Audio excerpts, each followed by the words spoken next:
Je raconte dans le livre cette rencontre avec une jeune femme française que j'interviewe dans une banlieue du Caire. Au moment où je la rencontre, elle porte un niqab. Or, son prénom de baptême, c'est Christelle. Elle s'est convertie tardivement à l'islam et elle est allée faire en Égypte sa hijra, qui est l'émigration, si vous voulez, en terre d'islam, qui rentre dans l'agenda naturel de tout salafiste. Et donc, je rencontre cette jeune femme, on discute, et puis là, en cours de conversation, donc non seulement je me rends compte qu'elle a mon âge, mais qu'on vient de la même ville. Et donc, je suis un peu surprise par le parallèle. On discute, on s'aperçoit qu'on a des amis communs. Bref, nos vies se percutent à un moment.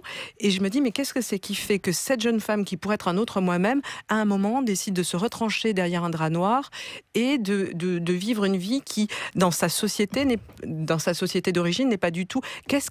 Qu'est-ce qu'elle y trouve? Et finalement, je me disais que la meilleure des choses, c'était de lui poser sincèrement la question.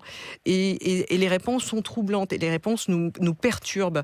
Et elle a trouvé des réponses dans une série de petits livres, en fait, elle a tout trouvé, simple. voilà, pour elle dit qu'elle a trouvé la lumière, qu'elle y a trouvé du sens à sa vie. Notamment, c'est des amis qui lui ont prêté des livres qui circulaient à la sortie de la salle de prière sur l'islam et la science, l'islam et l'astronomie, l'islam et l'arithmétique.